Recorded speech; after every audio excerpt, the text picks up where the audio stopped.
Ассалому алейкум дӯстони азиз. Имрӯз тасмим гирифтам ки як навори дигар оиди коронавирус ба шумо пешниҳод кунам. Мутаассифона пас аз оне ки навори худро ман оиди ин беморӣ дар шабакаи худ мондам, бениҳоят зиёд савол омадагӣ аст дар шабакаи Instagram ба ман. Хоб ба ҳамин хотир агар шумо ягон савол дошта бошед, ман ҳатман инстаграми худро мегузорам, ҳатман дар омода обуна шед ва саволҳои худро метавонед дар Instagram ба ман диҳед ва ман кӯшиш мекунам ҳар чӣ зудтар ба саволи шумо ҷавоб гардонам. Вале пеш аз оне ки мавзӯъро шурӯъ мекунем, аз шумо хоҳиш мекунам ки ҳатман ба шабака подписатсия кунед, яъне обуна шавед ва зангуларо низ пахш кунед.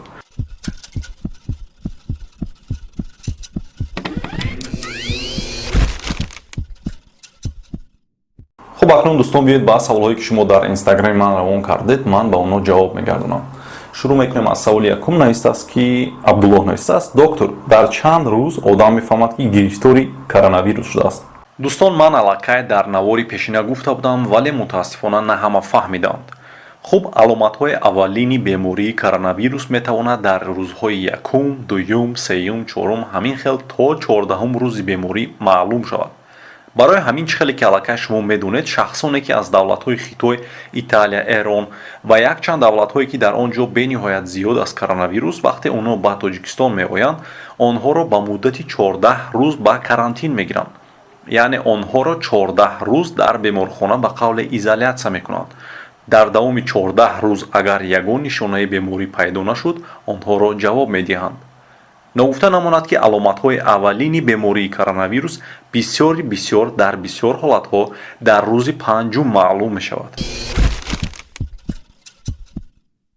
хуб дӯстон, мегзарем ба саволи дуюм. Хуршед навистааст ки акай Умар: хӯрдани чеснок, яъне сирпиёз, зидди коронавирус кӯмак мекунад?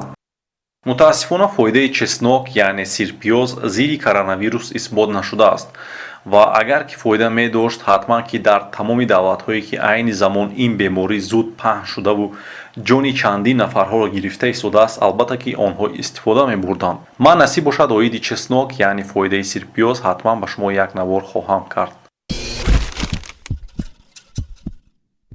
хуб, як нафари дигар ҳамин хел савол додааст. як кас навистааст ки акаи Умар: барои иммунитета ба қувват кардан ва гирифтори вируси нав нашудан мешавад пешоби кӯдакро хӯрем?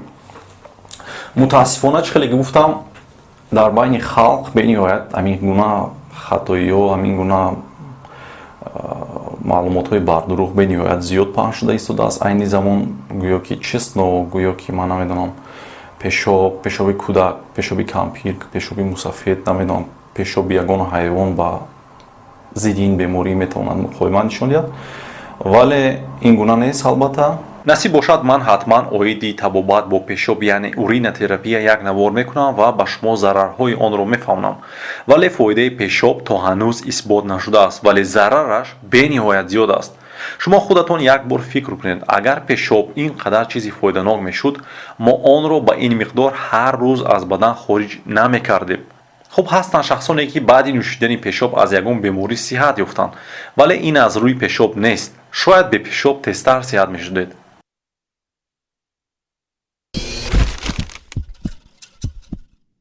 хуб, чорум, як кас навистааст ки доктор, агар маска фоида накунад, яъне ниқоб фоида накунад, чӣ ба ҳама маска мекунанд? хуб, оное ки маска мекунанд, ниқобое ки гуфта шумо мекунанд, аллакай дар Тоҷикистон ман боварӣ дорам ки онҳо дар хона 10-15 лимча орд харидагӣ ҳастанд. ниқобҳое ки шумо мекунед, онҳоро бояд шахсоне ки гирифтори ин беморӣ ҳастанд, бояд онҳо кунанд, то ки вирусро паҳн накунанд ва онҳо низ бояд ин ниқобҳоро зуд иваз кунанд. маскаҳо фоида намекунанд ба хотире ки якумаш ки ин вирус дар ҳаво намепарад. чӣ хеле ки ман аллакай гуфтам, ин вирус вақте ки шахси бемор месулфад, ҳамагӣ 1 метр паҳн мешавад ва аслан вирус ба дигарон тариқи даст расонидан ба ҷойҳое ки ё ашёҳое ки вирус афтодааст ва боз ба ҳамин даст чашмони худбинӣ ва доҳони худро мерасанд, бо ҳамин роҳ мегузарад.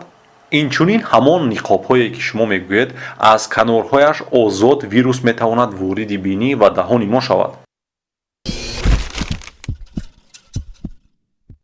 хуб, чорум савол. як кас навистааст ки доктор, дар Тоҷикистон агар вирус бошад ҳам мефаҳмем ё не? шояд ҳукумат паноҳ кунад. агар набошад, чӣ ба ҳама ҷоро маҳкам карда истоданд, мактаб ва дигар ҷойҳоро?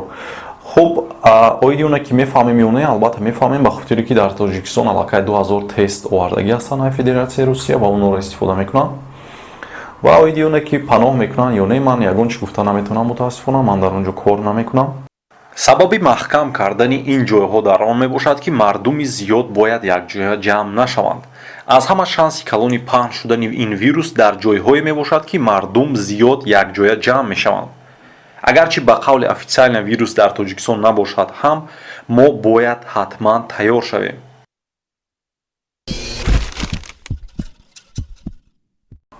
хуб як каси дигар нависааст ки акай умар агар ҳамин касалӣ мисли грипп бошад лекин аз гриппи қадар одам намемурад ку аз ин беҳад бисёр мемуранд ҳамин дар ҳақиқат мисли грипп касали сабукай? не дӯстон албатта ин мисли грипп яъне зуком сабук нест. мо аллакай зидди грипп яъне зуком доруҳо ва ваксинаҳо дорем ва аллакай маълумоти зиёде оиди барангезандагони ин беморӣ низ дорем. ин вирус вируси нав аст ва бадани мо иммунитет зидди ин вирусро надорад. бале аломатҳои саршавӣ ва бисёр аломатҳояш ба зуком монанд аст вале мутаассифона фоизи мурдан ё фавтидан дар ин вирус зиёдтар аст. яъне айни замон агар аз грипп аз 1000 нафар 1 нафар фавтад аз коронавирус аз 1000 нафар қариб 4 нафар мефавтад. ин маълумоти охирине аст ки дар дасти мо ҳаст вале ман боварӣ дорам ки фоизи фавт аз коронавирус аз 4 ва ҳатто аз 3% камтар аст. чунки боварии комил дорам ки бисёри шахсоне ки ба ин беморӣ гирифтор мешаванд ва онро сабук мегузаронанд ба қайд гирифта намешаванд чунки онҳо ба беморхона намераванд. хуб мегзарем ба саволи дигар. навистааст ки ака ҳамин вирус чанд солда нобуд мешавад? ростӣ ман хело умед мебандам ки бо саршавии мавсими гармӣ ва бо роҳи карантин ин вирус нест шавад вале боварии комил надорам. ба ҳар ҳол мо умед мебандем ва дуо мекунем. хуб мегзарем ба саволи дигар. навистааст ки акаи доктор илтимос фаҳмонед ки дастҳоро бояд чӣ хел бо собун шӯем тарзи дуруст шустанро. хуб биёед як наворро ба шумо мегузорам ва шумо бинед ва маълумоти пурра гиред оиди тарзи шустани даст. ин бениҳоят муҳим аст. хуб ҳатман бояд аввал дастҳоро албатта ки тар кунем баъдан собун гирифта дастҳоро бо диққат нағз кафҳои дастро аввал албатта ва баъдан бояд баъди ин мо пуштҳои даст ва байни ангуштҳоро низ бениҳоят нағз бо собун шустушу кунем.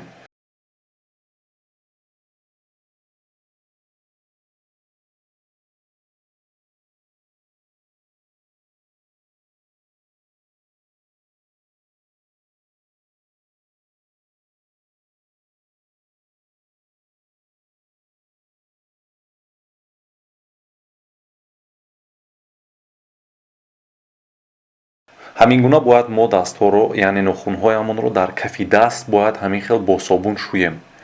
ин ҳамон вирусҳое ки дар дохили нохун мемонанд онҳоро нест мекунад ва баъдан бо оби равон дастҳоро ва пас аз шустан бояд дастҳоро ҳатман бо салфеткаҳо яъне ки сачоқчаҳои коғазӣ бояд тоза кунем ё ки сачоқчаҳои латагӣ низ бошад мешаванд вале бояд ҳатман тоза бошад.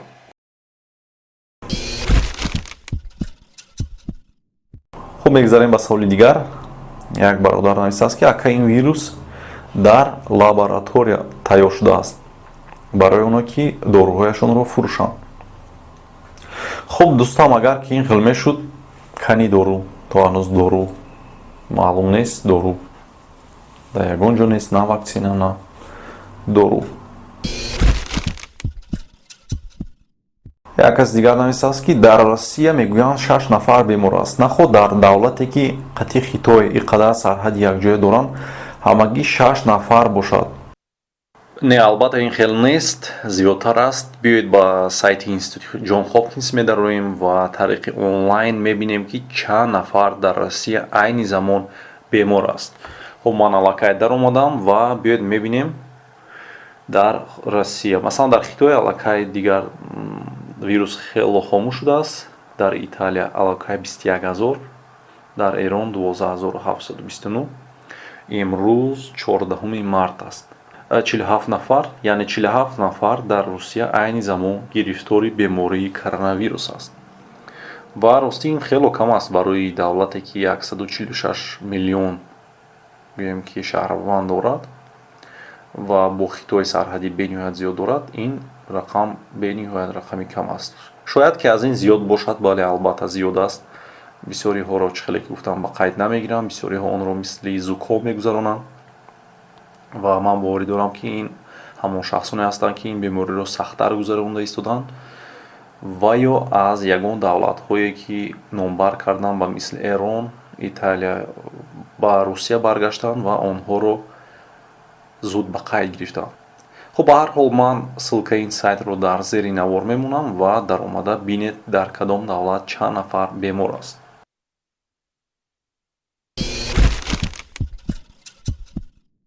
хуб дӯстон, бо умеди тавсияти шумо наворро дар ин ҷо ба анҷом мерасонем. Аз шумо хоҳиш мекунам ки ҳатман ба шабака обуна шавед, яъне подписатсия кунед ва колокольчик яъне зангуларо низ пахш кунед. худованд нигаҳбони ҳар яки шумо бошад. хайр.